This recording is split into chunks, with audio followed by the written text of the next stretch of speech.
Good morning, this is your Kelso Report for Thursday, December 1st, and I'm your host, Clark Kelso.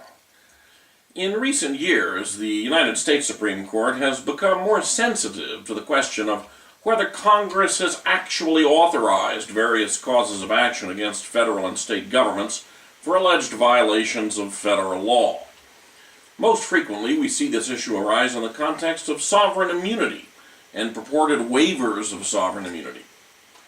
But in today's featured case, Developmental Services Network v. Douglas, a panel of the Ninth Circuit applied similar reasoning to conclude that there is no cause of action under Section 1988(3) for Medicaid providers to challenge California's unlawful implementation of an amendment to its state Medicaid plan, which, without securing the approval of the Federal Centers for Medicare and Medicaid Services, reduced rates paid to providers.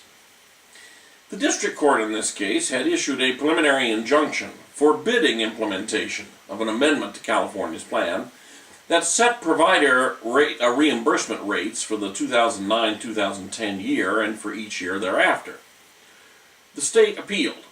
It first argued that, although it had to obtain approval before its Medicaid plan goes into effect, the state could make and implement material amendments to the plan before the amendments are approved. The Ninth Circuit rejected this argument as counterintuitive and banausic. Well, now there's a word you don't see in judicial opinions very often.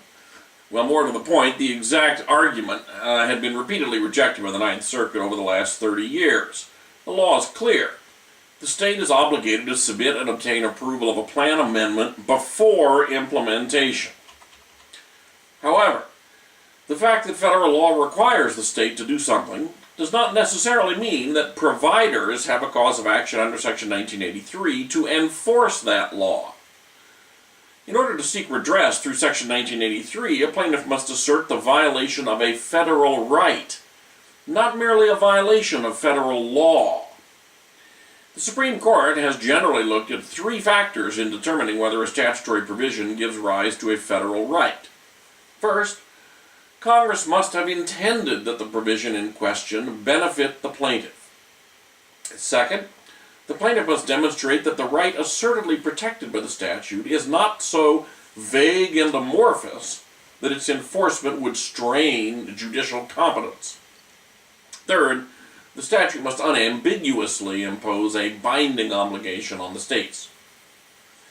Applying these factors, the Ninth Circuit concluded that the applicable federal statute did not create a federal right.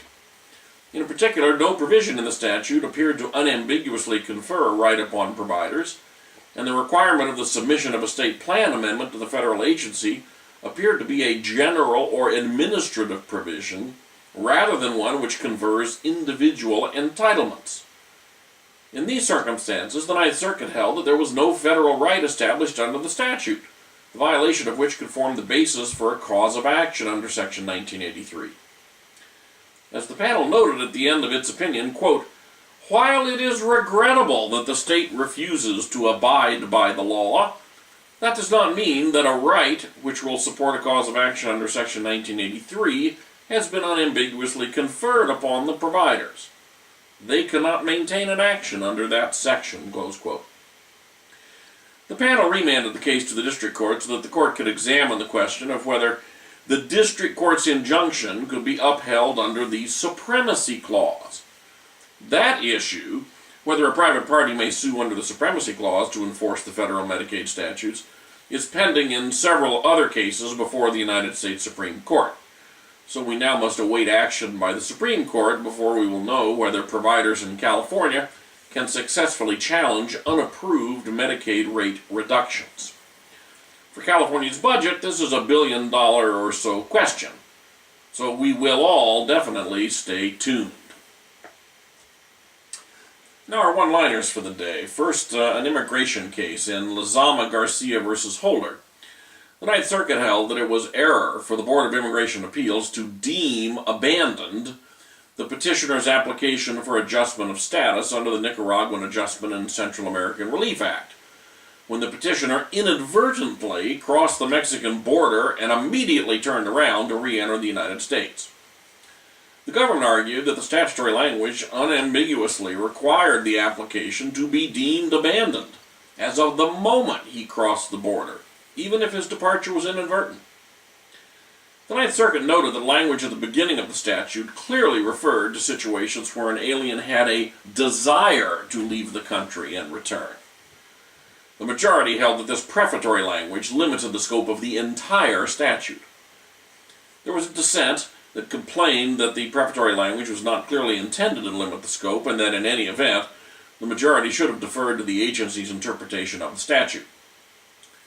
My guess is that the majority has the right result here. I doubt very seriously that Congress intended, when it drafted the statute, that a person driving on I-5 would inadvertently miss the last exit before entering Mexico and then immediately turn around and try to return.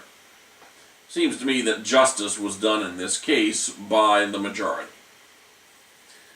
Next, a remedies issue in Lonely Maiden Productions versus Golden Tree Asset Management. The Second District held that a secured lender may foreclose on funds held by a payroll processing company and thereby defeat subsequent claims to those funds asserted by unsecured creditor joint employers, who contended that the funds should have been used to meet the payroll processing company's payroll obligations. The key to the holding is that the funds paid to the payroll processing company by the unsecured creditor joint employers were not held in trust for those employers. Absent that type of interest in the funds, the secured lender had priority. Next, an interesting administrative law exhaustion case in SJCBC versus Horwedel.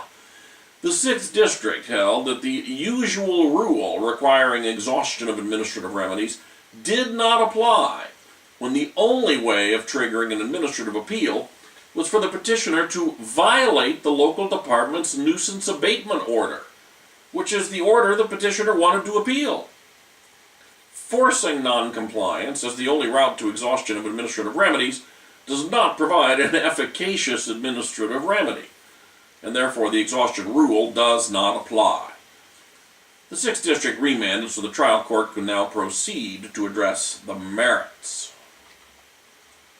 Next, in the area of commercial law, in Fantozzi Brothers versus San Joaquin Tomato Growers, the Fifth District held that a member of a joint venture who was paid a 6% commission to sell produce raised by the joint venture is not a, quote, commission merchant, close quote, as defined in Section 56105 of the Food and Agriculture Code, because an owner of produce cannot be a commission merchant under the statute. The statute creates special duties which a commission seller owes to the owner of the produce, and when the owner is the seller, the statute does not apply and those special duties are not triggered. As a result, several allegations of breached statutory duties, which were key parts of the plaintiff's case, were excluded by the trial court, and the appellate court then affirmed the pro-defendant verdict reached by the jury on the remaining claims. In the area of juvenile law, in re Nicole H., the Third District held that when a dependent minor has a potential tort claim against the county, the juvenile court must appoint a separate guardian ad litem to act on behalf of the minor to oversee the potential tort action and otherwise protect the minor's interests prior to the initiation of civil proceedings. The court must also appoint counsel to serve on a pro bono or contingency basis to investigate the tort action and to initiate and pursue the tort action if, after consultation with the guardian ad litem, counsel deems that appropriate. And this all must be done expeditiously so as to not prejudice the minor's potential tort action. So the dependency proceedings under this ruling just got a little more complicated and a lot more expensive. Next, we have a case involving evidence law. In People v. Rivera, the First District held that the trial court should not have admitted demonstrative evidence in the nature of a courtroom reenactment of the strangling of the victim. The defendant had admitted strangling the victim, but claimed he did not have an intention to kill and or acted in the heat of passion. The First District found that the demonstration, which involved directing the defendant to strangle a nude mannequin, was highly prejudicial and inflammatory, and that its probative value on the issue of intent to kill was minimal. However, the court ultimately found that that error was harmless because there was so much other evidence of intent to kill, including defendant's statements to police, his testimony, the fact that he stole the victim's expensive flutes and computers, and set fire to the residence, then in an attempt to destroy evidence of his crime. Nevertheless, reenacting strangling by mannequins is not a good idea for the prosecution. Next, a criminal sentencing case in United States v. Leal Felix. An in-bank panel of the Ninth Circuit held by a 10-1 margin that the mere issuance of a traffic citation, even if that is considered to be an arrest under the applicable state law, does not constitute an arrest for purposes of the federal sentencing guidelines. In order to constitute an arrest under the guidelines, the individual must be formally arrested, which typically involves informing the individual that he or she is under arrest, transporting the suspect to the police station, and/or booking the suspect into jail. Now, the guidelines did not actually provide a definition of the term arrest, but the Ninth Circuit relied upon the basic principle of statutory construction that, unless otherwise defined, words will be interpreted as taking their ordinary, contemporary, common meaning. As noted in a concurring opinion, quote, an average citizen, with or without a law degree, would not believe he had been arrested if pulled over, briefly detained, and issued a traffic ticket. Well, that's it for today's Kelso Report. Have a great day in the law and drive safely.